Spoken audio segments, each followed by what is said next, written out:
चंद्रवंशी आत्मा से जन्म लेने वाले हैं। कौन हुई चंद्रवंशी आत्मा? है अरे कृष्ण चंद्र कहा जाता है। सतयुग का जो कृष्ण है वो चंद्रमा है या नहीं है? ज्ञान चंद्रमा कहा जाता है। चंद्रमा की शरण में आने वाले, पीढ़ी में जन्म लेने वाले नारायण हैं, वो कम कलाओं वाले नारायण हैं। उनके राज्य में आने वाली उनके फॉलोअर्स आत्माएं द्वापर युग से दूसरे धर्मों में कन्वर्ट हो जाती है। क्यों कन्वर्ट हो गई है?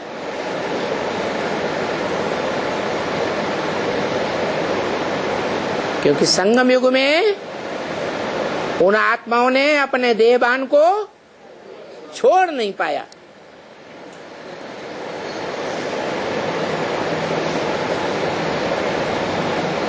पूरा ज्ञान धारण नहीं किया, संपूर्ण ज्ञान धारण न करने के कारण अधूरे योगी बनते हैं। और अधूरे योगी आत्माएं कमजोर रह जाने के कारण वो आत्माएं द्वापर युग से जो भी द्वैतवादी धर्म पिताएं आते हैं, दो दो धर्म, दो दो राज्य, दो दो भाषाएं, दो कुल, दो मतें फैलाने वाले,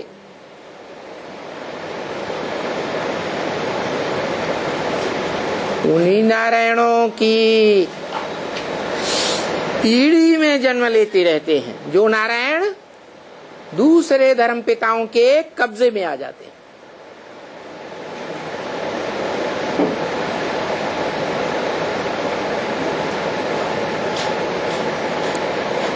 तो अभी क्या करना है?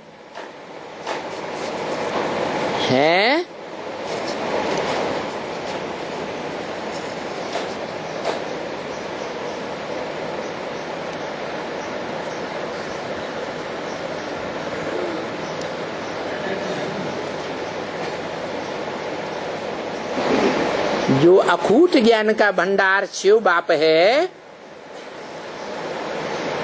उसके अखूट ज्ञान भंडार को धारण करने का धंधा करना है या दुनियावी धंधा करना है? जो बाप का धंधा, सो बच्चों का धंधा।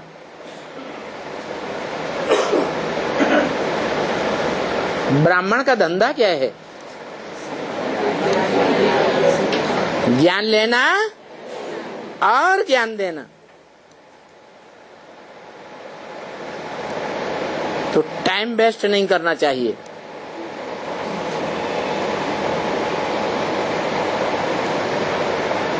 इस बात में देह का पोषण, देह के संबंधियों में तन मन धन की शक्ति गंवाना, देह के पदार्थों को जुटाने में आत्मा की शक्ति गंवाना, अभी ये टाइम गया।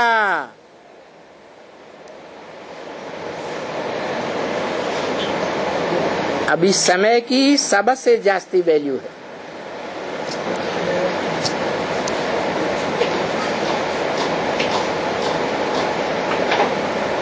ज्ञान सूर्य उदय होने वाला है।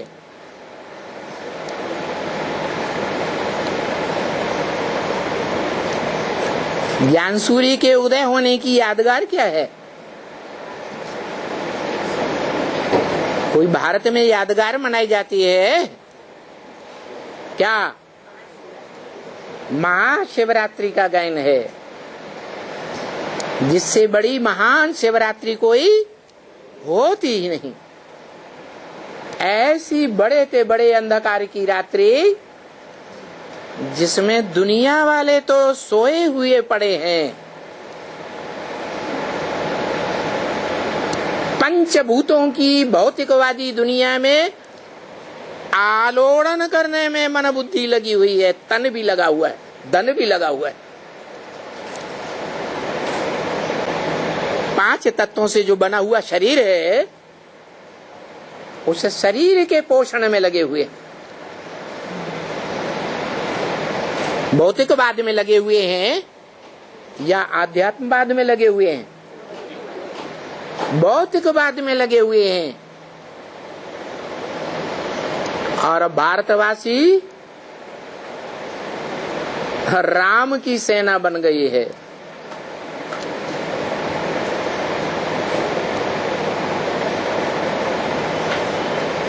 कौन सी है राम की सेना? बंदरों की सेना। बंदर नकल करने में बड़े होशियार होते हैं।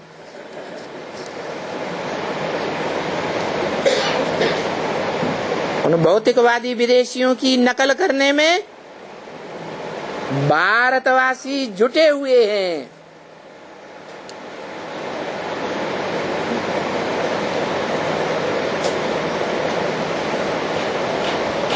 जो पेट के धंधे हैं वो विदेशियों की नकल की है या भारतवासियों के असली धंधे हैं? भारत का धंधा है खेती, जो कहा जाता है उत्तम खेती मध्यम बान, निखद चाकरी भीख निदान। हम भारतवासियों का असली धंधा क्या था? खेती था। ये खेती उत्तम धंधा है।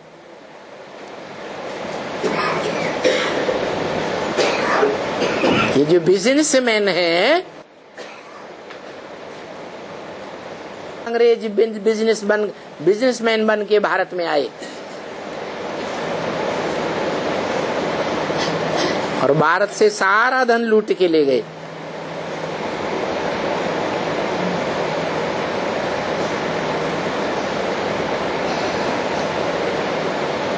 और भारतवासियों को नौकरी करना सिखा गए।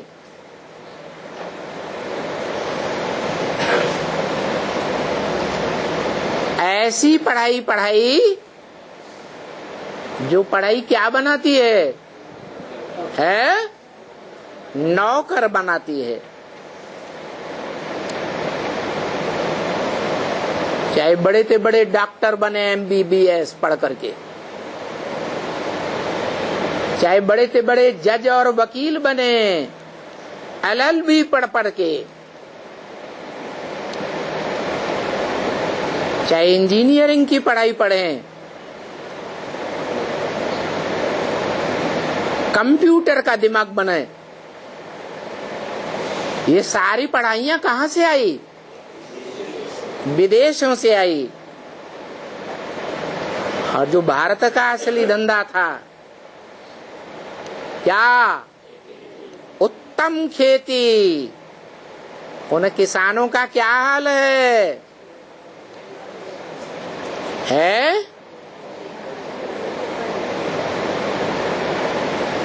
भूख मर रहे हैं, लोन लेते जा रहे हैं, कर्जे में डूबते जा रहे हैं, चिंताग्रस्त होते जा रहे हैं, या निश्चिंत हैं, धन धान संपन्न हैं?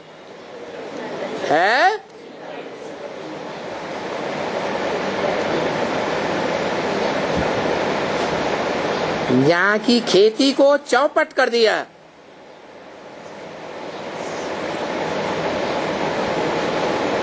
इन विदेशियों ने।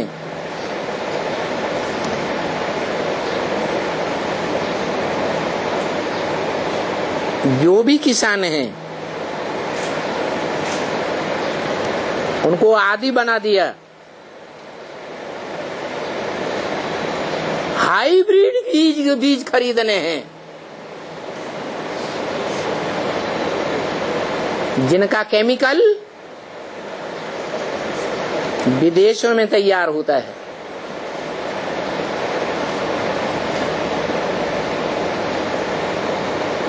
हाइब्रिड हर साल महंगा होता जाता है।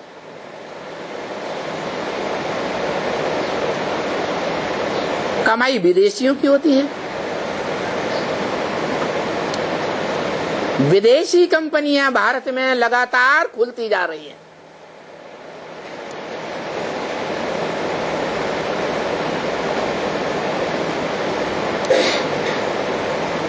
और हाइब्रिड से जो फसल तैयार होती है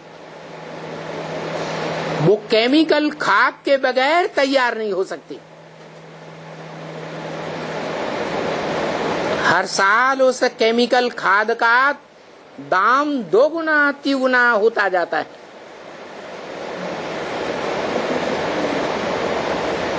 इतना ही नहीं, उस केमिकल से बने हुए अनाज में फसल में हर साल कीड़ों की संख्या बढ़ती जाती है। उन कीड़ों को मारने के लिए और ऊपर से महंगी महंगी केमिकल दवाइयां छिड़की जाती हैं। पुरानी दवाई काम नहीं करती है तो और महंगी दवाइयां बताई जाती हैं। सैकड़ों की खर्च वाली दवाइयों को छोड़ो, हजारों हजार रुपया खर्च करके जो दवाइयां आती हैं वो काम करेंगी।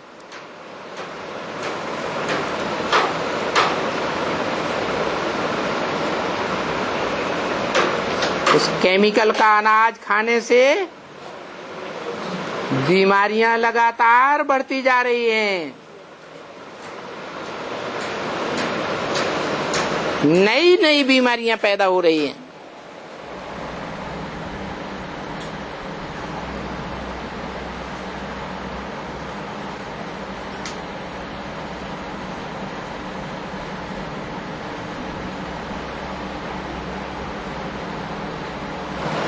भारत भूमि की हालत खराब हो रही है।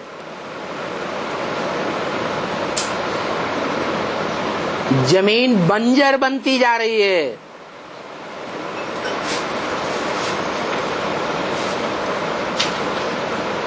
और कुछ साल ऐसे ही चलता रहा तो भारत की सारी भूमि बंजर हो जाएगी।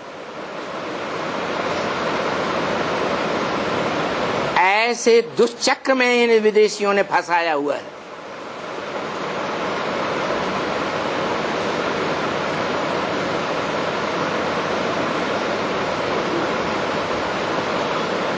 अभी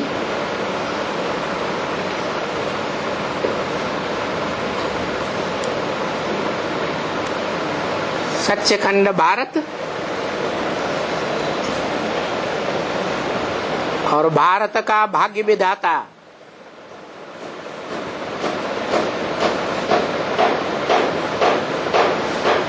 गीत सुना है? भारत भाग्य विधाता नहीं सुना? हाँ, ये गीत भी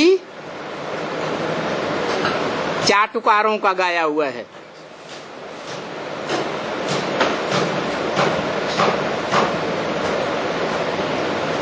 विदेशों से कंट्रोलर आए,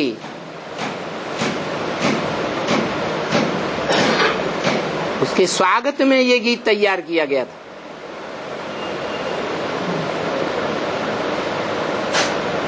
कवि की भाषा है कविता, भाव भंगिमा भरी हुई है। जैसे बम्बईया फिल्मों में, पुरानी फिल्मों के जो गीत हैं उनमें सच्चाई की भाव भंगिमा भरी हुई है। इसलिए शिव बाप ने ब्रह्मा के तन से वाणी चलाने से पहले वो पुराने गीत चलाए थे।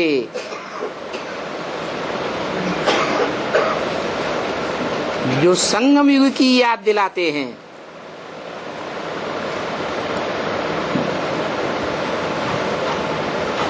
टूट गई है माला मोती बिखर गए,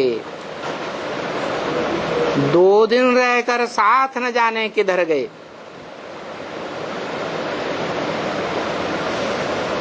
इस ज्ञान यज्ञ के आदि में ब्रह्मा ने जो पहली बार ब्राह्मणों की सृष्टि रची ओम मंडली नाम की,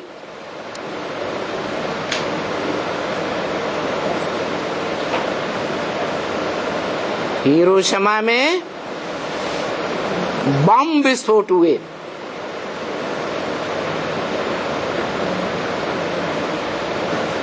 छोटे छोटे बम्बियां, और वो हीरो की क्षमा खलास हो गई।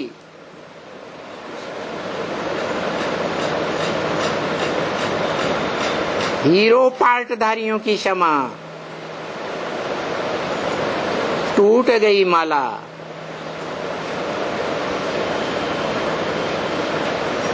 तो देखो, जो भारत भाग्य विधाता गीत गाया गया है, उसका बेहद में अर्थ क्या निकलता है? कौन है भारत भाग्य विधाता? है विदेशी? है विदेशी भाग्य विधाता हैं? वास्तव में कौन है? है? अरे शिव बाबा, शिव बाप नहीं, शिव बाबा खुद कहते हैं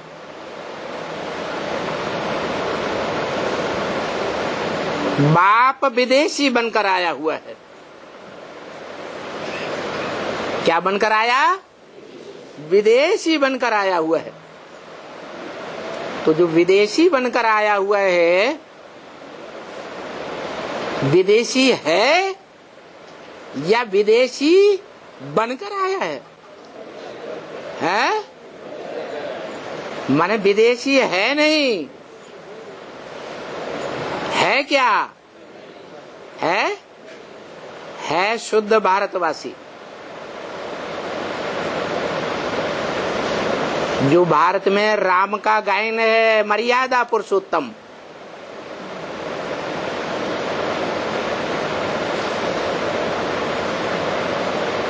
लेकिन विदेशी बनकर आया हुआ है। और भक्तों ने ये गीत गाया, भारत भाग्य विधाता। तो भारत भाग्य विधाता जब आया तो विदेशी या स्वदेशी है? विदेशी है। दलील देता है, अगर मैं विदेशी बनकर ना आता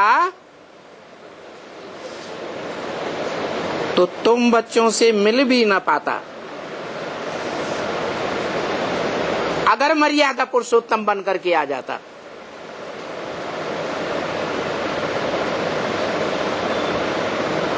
और जब मिल नहीं पाता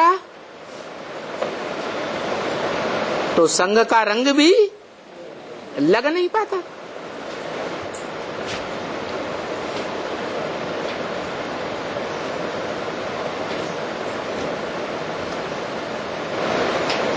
तो भारत भाग्य विधाता वास्तव में विदेशी नहीं है, रियल पार्ट बजाय रहा है या नारियल पार्ट बजाय रहा है? है? नारियल पार्ट बजाय रहा है। ये वही नारियल है जो भारतवर्ष में आज भी शिव के मंदिरों में तोड़ा जाता है।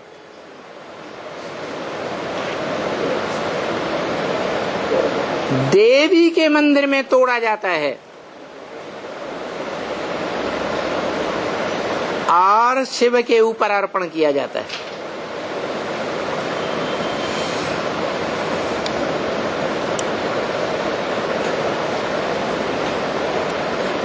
कैसा पार्टदारी है? रियल पार्टदारी नहीं है।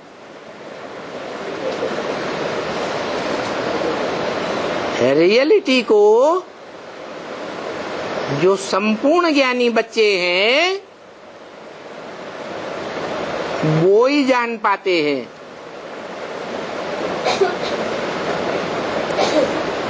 जो अधूरी कुरियों के ब्राह्मण बनते हैं, अधूरा ज्ञान लेते हैं,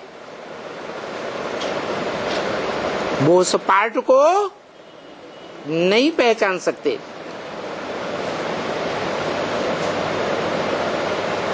तो बताया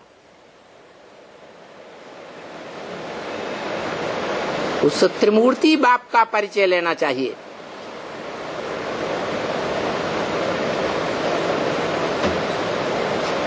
बाप एक है, परंतु उसकी यादगार में त्रिमूर्ति हाउस, त्रिमूर्ति रोड बनाए दिए गए हैं। हाउस माने रहने का घर, तीन मूर्तियों के रहने का एक घर है।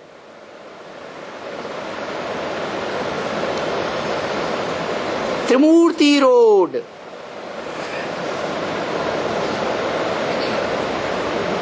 तीन रास्ते जहां मिलते हैं, जिसको कहते हैं टिबाटा।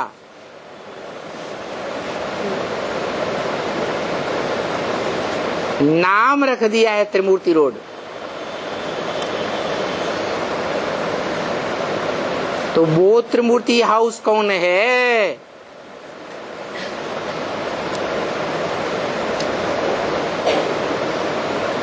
वो त्रिमूर्ति रोड कौन सा है? जिसके रास्ते पर चलकर विजय ही विजय होती है। विजय हमारा जन्म सिद्ध अधिकार है। वो कौन सा दुनिया का व्यक्तित्व है?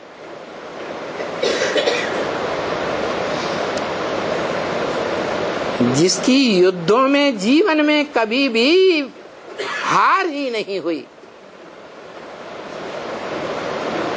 जितने भी युद्ध हुए विश्व विजय के, उन सभी युद्धों में जीत ही जीत हुई है।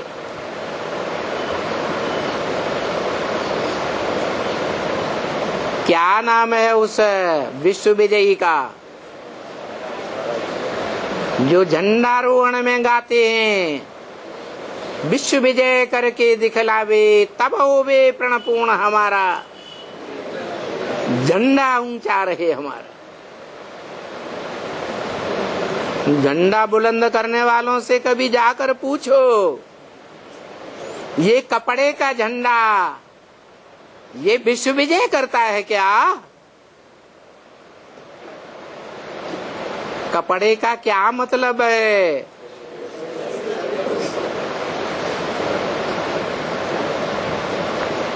वाशांसि जीर्णानि यथा विहाय, गीता में भी लिखा है।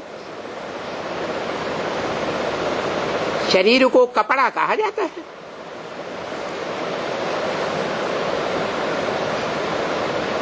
ये तीन कपड़ों का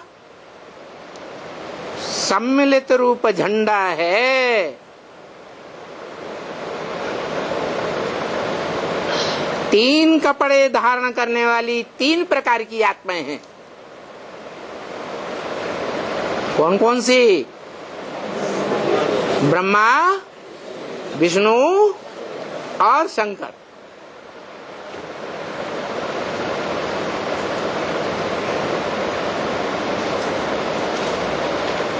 तीनों पार्टधारी जिन्होंने विश्व विजय करके दिखलाई, विजय का झंडा लहराया सारी दुनिया में। वसुधैव कुटुंबकम, सारी वसुधा को एक कुटुंब, एक परिवार बना के दिखाया।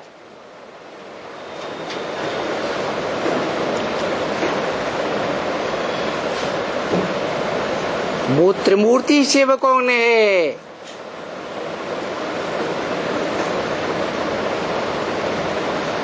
जिसका नाम शिव है, उसकी तो आत्मा का ही नाम शिव है। उसकी मूर्ति होती ही नहीं। तो ये त्रिमूर्ति शिव कौन है?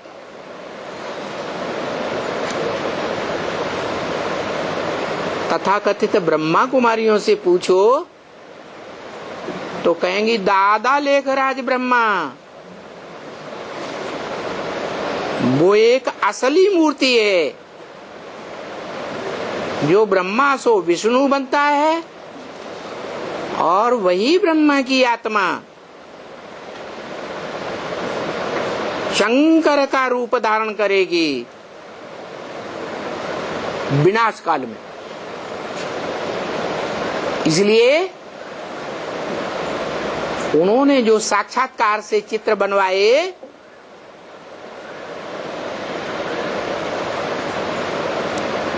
उन चित्रों में चित्रकार को ये डायरेक्शन मिला कि तीनों मूर्तियों में ब्रह्मा का चेहरा डाल दो। ध्यान से देखो पुराने त्रिमूर्ति के चित्र को। तीनों चेहरे किसके चेहरे से मिलते जुलते हैं? ब्रह्मा के चेहरे से मिलते जुलते हैं। लेकिन मुरली में आपने बता दिया ब्रह्मा के मुख की निकली ब्रह्म वाक्य जिसे कहते हैं वेदवाणी,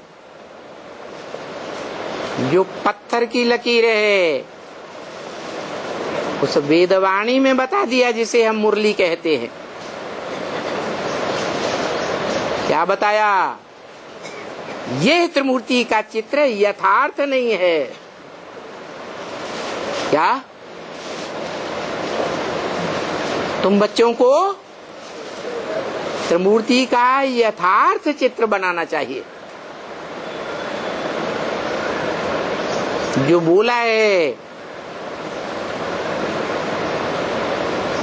त्रिमूर्ति के चित्र में छपा हुआ भी है। ब्रह्मा के बाजू में जो गोला दिखाया है,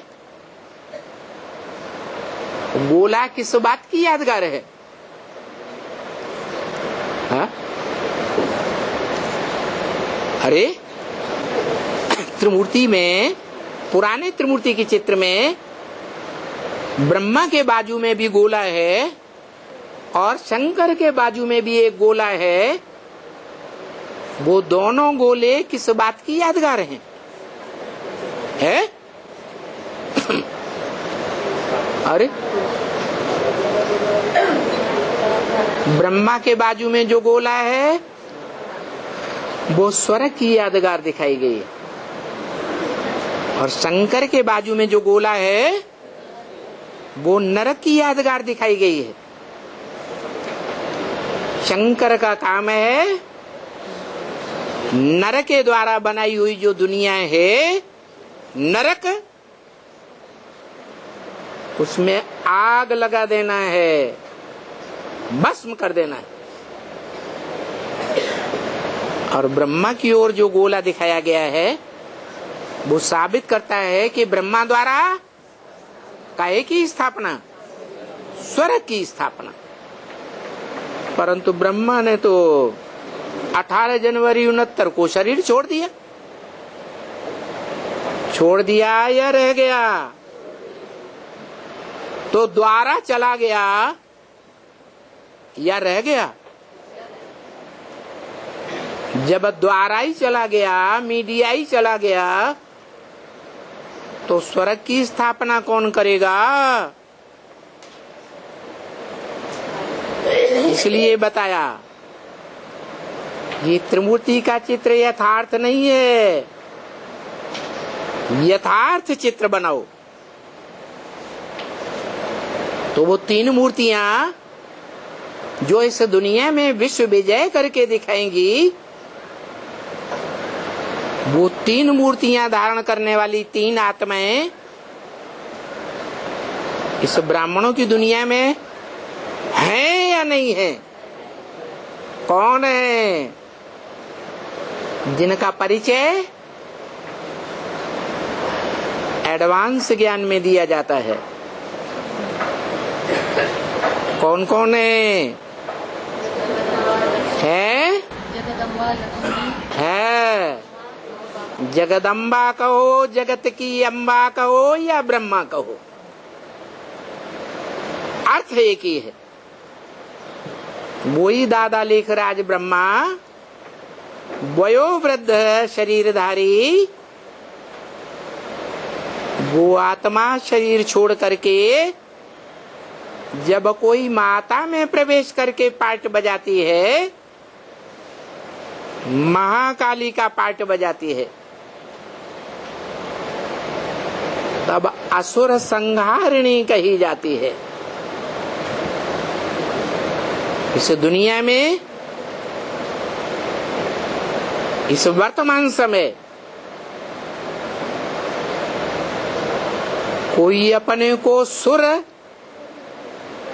अर्थात देवता कह सकता है? कोई देवता है? तो सब क्या है? सुर नहीं है, क्योंकि एक दूसरे के सुर में सुर मिलाकर नहीं चलते हैं। चलते हैं कि आपस में झगड़ते हैं। दुनिया के पति पत्नी भी जो बड़ा गहरा संबंध माना जाता है, वो भी आपस में झगड़ते हैं या नहीं झगड़ते हैं? वो भी झगड़ते हैं। तो ये सुर की दुनिया नहीं है,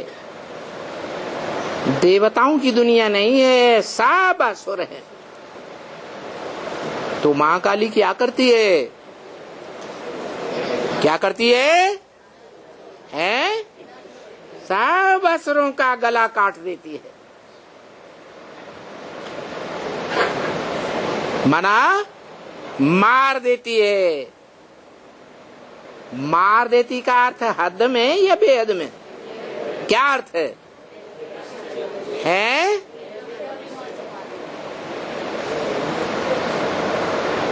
मार देने का अर्थ है अनिश्चय बुद्धि बनाए देती है। जो कहते हैं मैं भगवान बाप मिल गया, हमने भगवान को पहचाना है, हमें भगवान पढ़ाई पढ़ाता है, हम असली राजयोगी हैं। बाकी दुनिया के जो भी बड़े बड़े महात्माएं हैं, धर्म पिताएं हैं, वो सब भोगी हैं। ऐसे बताने वाले जो अपन को निश्चय बुद्धि समझते हैं, बाप का बच्चा, उनको भी क्या बना देती है? अनिश्चय बुद्धि की मौत सुलाई देती है।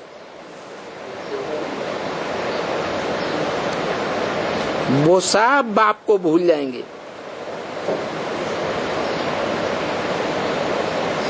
माया ऐसा फाइनल पेपर लेगी,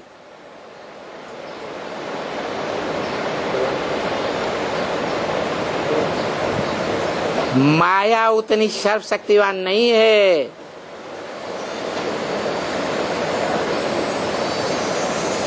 क्योंकि अव्यक्त वाणी में ही बोल दिया, माया तुम बच्चों से तंग आ चुकी है।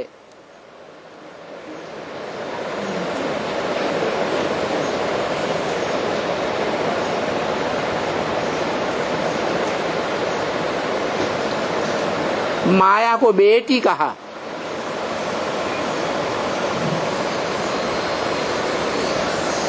तो चैतन्य होगी या जड़ होगी? है चैतन्य रूप है। तंग आ जाती है, परेशान हो जाती है, आखिर ये शरीर छोड़ देती है, देह का बंधन तोड़ देती है, स्थूल देह छोड़ करके सूक्ष्म शरीर धारण करती है। सूक्ष्म में ज्यादा ताकत होती है या स्थूल में ज्यादा ताकत होती है? सूक्ष्म शरीर में जास्ती ताकत होती है। बुद्धि तीखे रूप में कार्य करती है। तो युक्ति अपनाई लेती है कि मैं तो इन बच्चों से तंग आ चुकी। तो युक्ति अपनाती है, प्रकृति से हाथ मिलाती है। जो प्रकृति कलयुग में आकर तामसी बन जाती है, क्योंकि कलयुग में जो राजाएं होते हैं, खास करके भारत के राजाएं, वो ही आत्माएं हैं जो संगम युग में राजयोग सीखकर राजाई प्राप्त करती है जन्म जन्मांतर की। उन राजाओं में बड़े से बड़ा राजा कौन सी आत्मा होती है?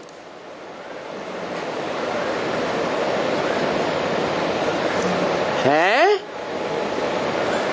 अरे बड़े से बड़ा योगी होगा तो बड़े से बड़ा राजा बनेगा या नहीं बनेगा? तो कौन है? हीरो पाटधारी। जो हीरो पाटधारी द्वापर के आदि में तमो प्रधान बनता है कि कलयुग के अंत में तमो प्रधान बनता है? क्यों? इब्राहिम जब उतरता है, क्राइस्ट जब उतरता है द्वापर में, द्वैतवादी युग में, तो क्राइस्ट जीसस में प्रवेश करता है और इब्राहिम वाली आत्मा जो दुनिया का अव्वल नंबर का विदेशी धर्म है, वो इब्राहिम की आत्मा दूसरे नारायण में प्रवेश करती है। करती है या नहीं करती है?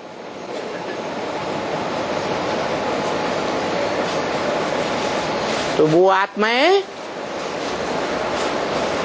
द्वापर के आदि में ही, जिनमें आत्मलोक से आने वाली सात्विक आत्माएं, पावरफुल आत्माएं प्रवेश करती हैं, जिनमें प्रवेश करती हैं, वो दुनिया की सबसे कमजोर आत्माएं बन जाती हैं। नहीं समझ में आया? हा? क्यों कमजोर बन गई है? इसलिए कमजोर बन जाती हैं कि संगम युग में जब बाप आते हैं, पर्दे के पीछे डायरेक्टर के रूप में पार्ट बजाते हैं, तो उस बाप के साकार स्वरूप को नहीं पहचान पाते और विपरीत बुद्धि का पार्ट बजाती है।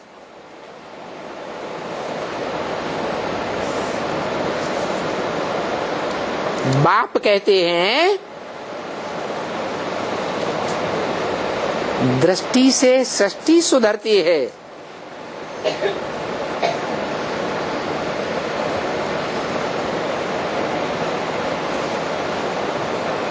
लेकिन तमो प्रधान दृष्टि से सृष्टि सुधरती है या श्रेष्ठ ते श्रेष्ठ आत्मा की दृष्टि से सृष्टि सुधरती है? जिसे पुरुषोत्तम कहा जाता है, परमात्मा कहा जाता है,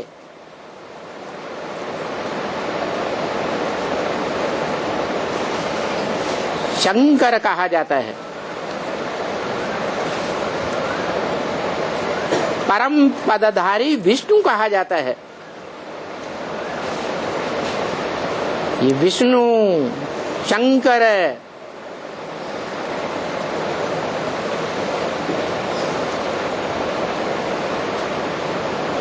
परमात्मा, ये तीनों ही नाम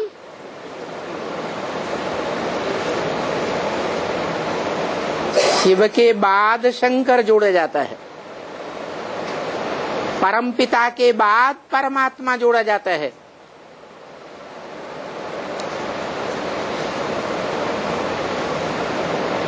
शिव शंकर भोले भाले के बाद विष्णु को माना जाता है।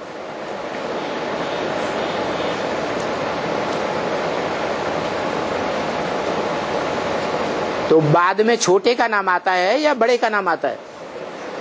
हैं? छोटे का नाम बाद में और बड़े का नाम पहले।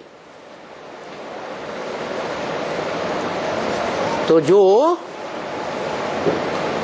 मनुष्य आत्माओं के बीच में परम पाठधारी आत्मा है, जिसे परमात्मा गीता में कहा गया है, परमात्मा इति उदाहृत,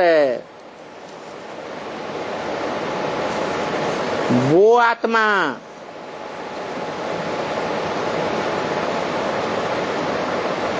श्रेष्ठ पाठधारी है,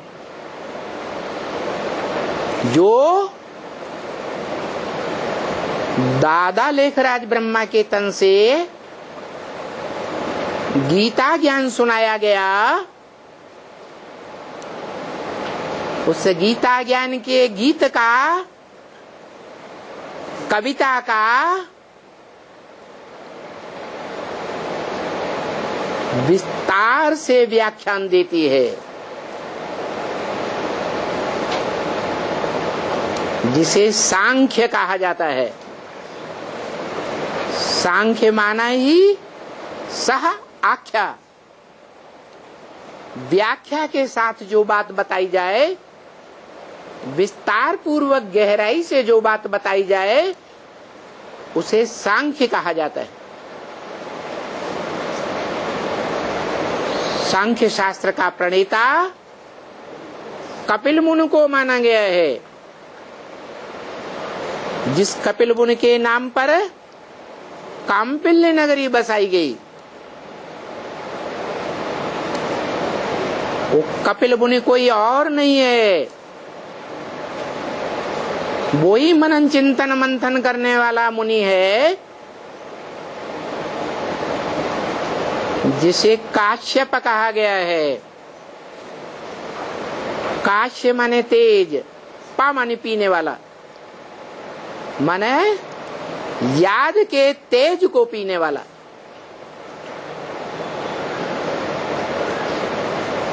जिस काश्यप के रूप में, मुनि के रूप में, ऋषि के रूप में सारे वेदों शास्त्रों का व्याख्यान दिया गया, व्याख्या बताई गई। वेदों की व्याख्या आरण्यकों में आई है, शतपथ ब्राह्मण आदि में आई है, और ब्राह्मण और आरण्य की व्याख्या उपनिषदों में आई है और उपनिषदों की व्याख्या पुराणों में आई है। इन सभी शास्त्रों का पहला व्याख्याता, जो बड़े बड़े शास्त्रों का व्याख्याता माना गया है, गीता शास्त्र का बड़े व्याख्याता कौन? जो गीता में लिखा है व्यास प्रसादात। वेदों के बारे में क्या कहा गया? व्यास के नाम से पहले कौन सा शब्द जोड़ा जाता है? वेद व्यास। ऐसे ही पुराणों में सबसे बड़े पुराण का नाम क्या है?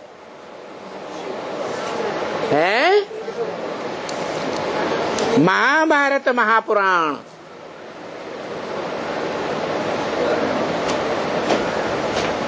पूरा बड़ा हाल भर जाता है एक ही धर्म ग्रंथ से।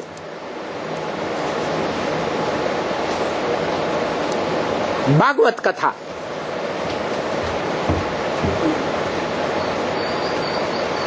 व्यास ने लिखी।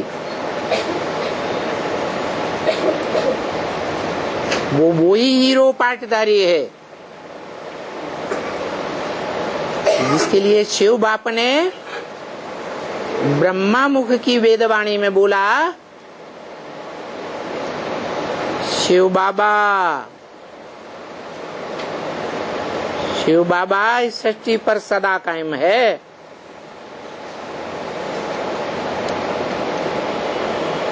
संगम युग के शूटिंग पीरियड में भी सदा कायम है और ब्रॉड ड्रामा में भी सदा कायम है।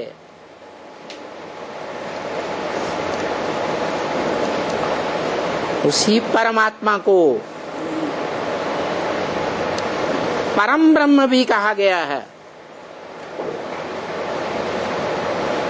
जो बोला है कि मैं जिस तन में प्रवेश करूंगा उसका नाम ब्रह्मा रखूंगा। ब्रह्मा अव्वल नंबर का है तो परम ब्रह्म है, जिसके लिए शास्त्रों में गायन है, गुरु साक्षात परम ब्रह्म है, तस्मै श्री गुरुवे नमः। न ब्रह्मा न विष्णु न शंकर, किसको नमन करता हूँ? है परम ब्रह्म को नमन करता हूँ। तो वो परम ब्रह्म जिसके मुख से आदि में भी ज्ञान के अखूट भंडारी ने ज्ञान सुनाया था और मध्य में भी सुप्रीम टीचर बन करके ज्ञान की व्याख्या की, गीता ज्ञान की, और अंत में उसी एक आत्मा को माध्यम बनाकर सदगुरु का भी पाठ बजाया। जो बोला बाप, टीचर, सदगुरु तीनों एक ही है या अलग अलग पाठधारी है? एक ही है। उस एक के मुख से निकली हुई बातों को जिन्होंने माना वो 16 कला संपूर्ण 84 जन्म लेने वाली अखंड पाठधारी ऑलराउंड पाठ बजाने वाली बाप समान आत्माएं रुद्रमाला के मण के कही जाती है। जो रुद्र भगवान के बच्चे हैं,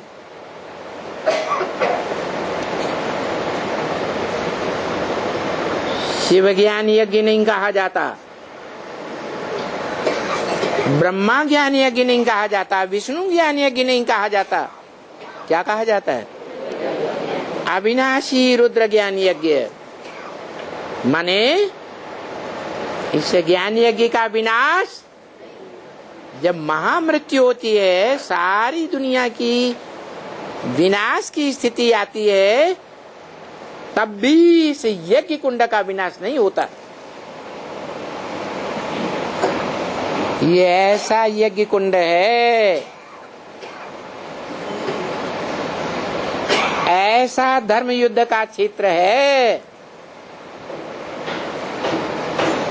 ऐसा कर्म युद्ध का महान क्षेत्र है, जो गीता में बोला है अर्जुन से, अर्जुन तुम्हारा ये शरीर रूपी रथ, इदम शरीरम कौन्तेय क्षेत्रम इत्यभिधीयते। ये धर्म युद्ध का क्षेत्र है, ये कर्म युद्ध का क्षेत्र है। क्षेत्र माने युद्ध भूमि।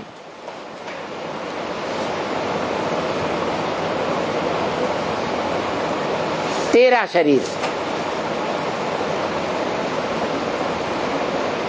रुद्र ज्ञान यज्ञ कुंड के आदि से ही ये यज्ञ कुंड रूपी क्षेत्र तैयार हो जाता है, जिस कुंड रूपी युद्ध क्षेत्र में सारी दुनिया स्वाहा हो जाएगी। लेकिन ये अविनाशी ज्ञान स्वाहा नहीं होगा। देवताओं की भ्रकुटी में बीज बन करके, आत्मा रूपी सार बन करके 2500 वर्ष तक रहेगा। उसके बाद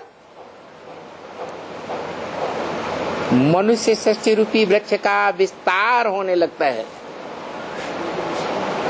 जो गीता में अश्वत्थ वृक्ष के रूप में बताया है। क्या ये मनुष्य सृष्टि क्या है? अश्वत्थ वृक्ष है। इसका बीज कहाँ बोया जाता है? जहाँ इस वृक्ष की यादगार बनी हुई है। कहाँ यादगार बनी हुई है? कलकत्ते में बनियन ट्री बना हुआ है, जिस बनियन ट्री के बारे में बताया कि अनेक प्रकार की शाखाओं वाला बन जाता है। अनेक धर्म की शाखाएं दुनिया में फैल जाती हैं, और जो देवी देवता सनातन धर्म की जड़ है वो लोप हो जाती है। लोप हो जाती है या प्रायः लोप हो जाती है, माने पूरी लोप नहीं होती। अगर अच्छी तरह से शोध की जाए तो आज भी भारतवर्ष में ऐसे परिवार मिलेंगे जिन परिवारों का एक मुखिया राजा के समान होता है। पूरे परिवार में एक का राज्य चलता है, एक की बताई हुई धर्म की धारणाएं चलती हैं, पूरा परिवार एक भाषा बोलता है, एक मत चलता है, एक ही कुल चलता है। परिवार का एक बांधी अगर जनता पार्टी को वोट देगा तो पूरा परिवार एक ही पार्टी को वोट देगा और मुखिया की मत पर देगा। कोई टूट के अलग अलग नहीं हो सकता। तो प्रायः लोप है, पूरा लोप नहीं है। धर्म माना धर्म की धारणाएं अभी भी हैं। वो बनियन ट्री की वो मूल जड़ है, अगर उसी स्थान पर खुदाई की जाए तो गहराई में वो जड़ा अभी भी मिलेगी।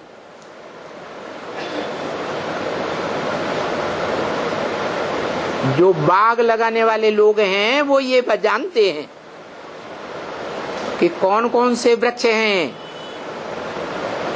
जिनकी जड़ों में से दूध निकलता है।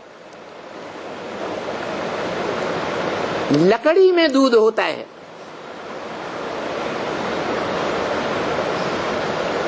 उस लकड़ी की गोल फाउंडेशन बनाते हैं और कुएं में नीचे डालते हैं पाताल में। इसीलिए डालते हैं कि वो लकड़ी कभी भी पानी में सड़ेगी नहीं। ऐसा फाउंडेशन है।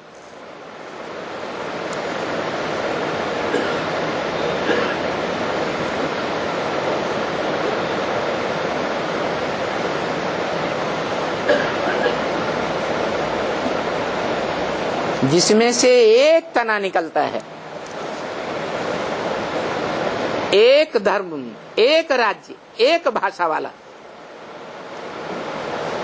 परंतु जब से ये द्वैतवादी धर्म पिताएं आते हैं, कौन कौन, 2500 वर्ष के अंदर इब्राहिम, बुद्ध, क्राइस्ट आदि, तब से द्वैतवादी द्वापर युग शुरू हो जाता है। दो भाषाएं, 2 से 4, 2 से 8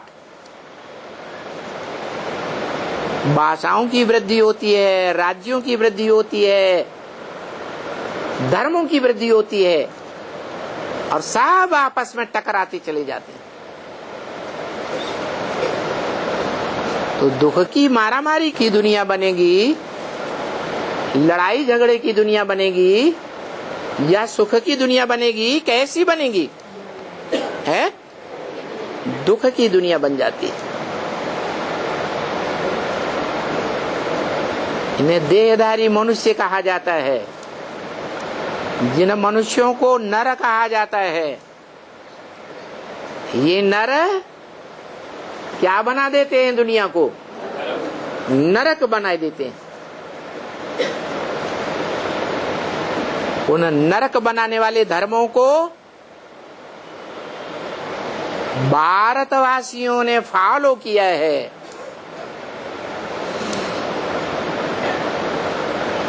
उनका संग का रंग लिया है और पहले कदम किसने बढ़ाया? भारत के राजाओं ने बढ़ाया या प्रजा ने बढ़ाया? यथा राजा तथा प्रजा। और राजाओं में बड़ा राजा कौन है? हीरो पाटधारी। कोई बड़े आदमी राजा का पुत्र हो और कोई साधारण आदमी का पुत्र हो, दोनों को संग में आ जाएं तो ज्यादा खतरनाक कौन बनेगा? है यही हाल होता है।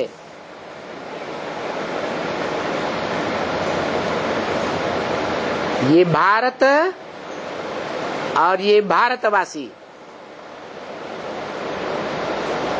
ये सब आत्माएं मात्र देश की हैं, क्योंकि इनका मुखिया परम ब्रह्म, बड़ा ब्रह्मा, छोटी अम्मा है या बड़े ते बड़ी अम्मा? बड़े ते बड़ी अम्मा कही जाती है।